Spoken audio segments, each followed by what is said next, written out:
A semana marca a chegada de 3 reforços para o elenco do Internacional, que devem desembarcar no Beira-Rio ao longo dos próximos dias. A preparação para o compromisso de quarta-feira contra o Novo Hamburgo já começou, após a derrota sentida contra o Ipiranga fora de casa pelo Campeonato Gaúcho. Pela Libertadores da América Sub-20, o Internacional estreia com derrota no Equador. Esse é o Diário do Inter KTO. Domingo, 6 de fevereiro de 2022.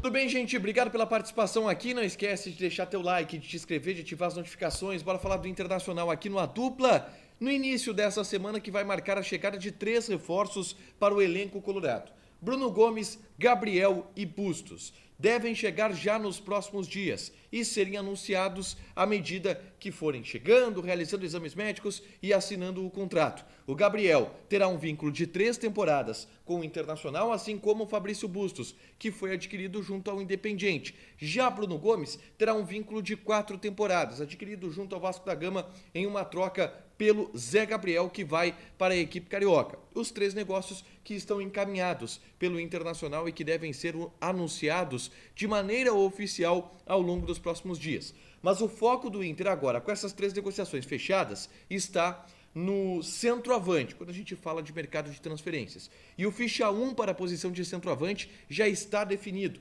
Trata-se de Marrone, 22 anos, que está no Midtjylland da Dinamarca. Inclusive, a gente conseguiu a confirmação do staff do jogador que eles viajaram para Portugal. O Midtjylland realiza, nesse momento, um torneio de intertemporada em Portugal. E o Marrone está lá, concentrado com o seu clube atual. Os empresários dele foram até Portugal para conversarem com os dirigentes dinamarqueses, a fim de liberarem o Marrone. A tendência é de um contrato de empréstimo, e pode ser até um contrato de empréstimo um pouco mais longo, tá? De 2 temporadas, quem sabe, mas um contrato de empréstimo para o jogador vir ao Internacional. O Midtjylland quer liberar o jogador porque pagou 5 milhões e meio de euros nele, pretende recuperar essa quantia em uma venda. Para isso precisa colocar o jogador na vitrine e entende que o Wagner Love, que chegou agora por lá, seja o centroavante que eles estavam procurando, centroavante titular. Então, até por isso, eles devem facilitar nesse processo do Marrone. A negociação ela está avançando, ela está evoluindo, não está encaminhada ainda, mas pode estar ao longo dos próximos dias. Seria o 8º reforço do Internacional ao longo dessa temporada de 2022. Marrone. Isto porque o Igor Jesus é um jogador que está em segundo plano. Atacante que joga no Al-Shabaab dos Emirados Árabes e que foi um dos destaques da equipe árabe ao longo das últimas temporadas. Ele foi formado pelo Coritiba e muito cedo já foi vendido para o Oriente Médio. O Internacional buscou informações sobre esse jogador, mas não fez nenhuma proposta, porque o foco está realmente no Marrone, delimitado como ficha 1. Se não der certo com o Marrone, aí o Inter vai tentar alguma coisa com o Igor Jesus, mas a preferência é de fato para o Marrone, tá?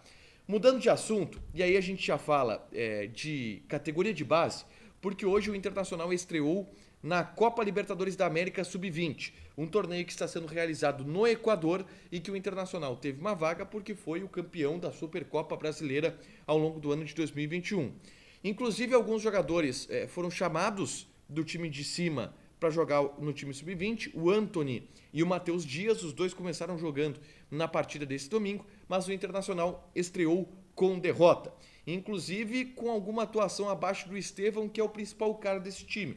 O Estevão teve uma oportunidade de abrir o placar em uma cobrança de pênalti logo no começo do jogo e perdeu o pênalti. O goleiro da LDU defendeu. E aí o Estevão parece que sentiu um pouco a partida. O Vitinho, que é um ponta, olha só o Inter formando ponta, quem sabe surge alguém aí que ajude o Cacique Medina, mas é um ponta canhoto que tem muita velocidade, tem um bom chute, é bom tecnicamente,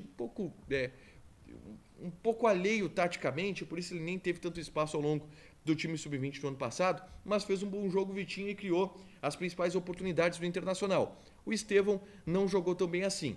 E aí, com o jogo empatado, o Inter até estava melhor, mas no segundo tempo a LDU conseguiu chegar ao gol que seria o gol da vitória e arranca na frente no grupo na Libertadores da América. O Inter vai precisar se recuperar ao longo dos próximos jogos, mas começou mal, começou perdendo para a LDU lá no Equador, tudo certo, mas o Inter não começou bem no torneio Sub-20 da Libertadores da América, tá?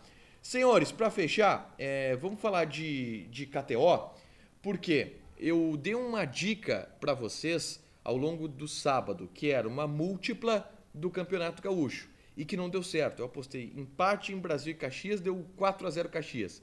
E apostei empate em Juventude e União Frederiquense, deu 2-1 para União Frederiquense. Não deu certo. Mas esse ano eu tô no lucro. Eu mais acertei do que errei para vocês. Então me deem esse crédito aí. Te registra, coloca o cupom ADUPLA que tu ganha 20% de bônus em cima do teu primeiro depósito. Fechado? Deixa teu like, te inscreve, ativa as notificações que vai ter mais conteúdo aqui no canal. Beijo!